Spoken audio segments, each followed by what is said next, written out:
Hello everyone and welcome to Upside Down. In today's quick tutorial I want to show you how inside Photoshop you can very easily create a tileable texture. For this purpose I'll be showing you an image that I took recently with my camera, and we are going to set it to be tiled and ready for use for our 3D scenes. So let's start. I already have my photo here opened. It's on 1K resolution. I just cropped it to be a square in order for us to make it usable for game engines. And the way that we can test and see that it's not tiling at the moment is by going to Filter, Others, Offset, and since it's 1K texture, I'll just put it 512 by 512.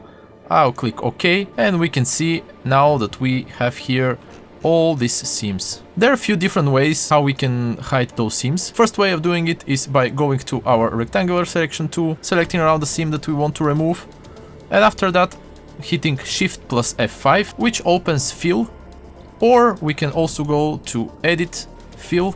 Here we need to have on the drop down of Contents, Content Aware, and after that we are ready to click OK. As you can see, now we already don't have this line which we had before.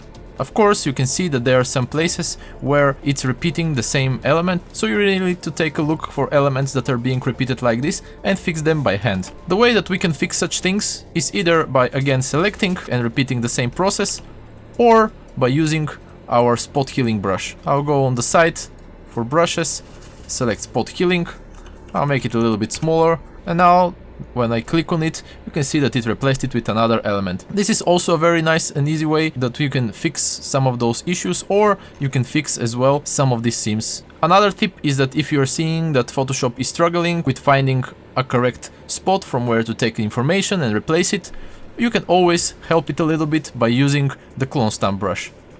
I'll select my clone stamp on the side. The way that it works is that we hold Alt, we click and pick an area that we like, and after that we go and paint on another place.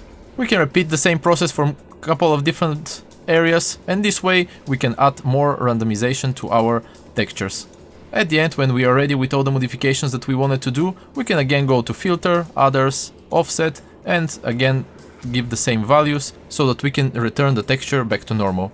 Repeating all the three techniques that I told you, you can fast and easily create tileable textures for your projects. Thank you for joining me today. I hope that this tutorial was useful. Like and subscribe, and see you next time.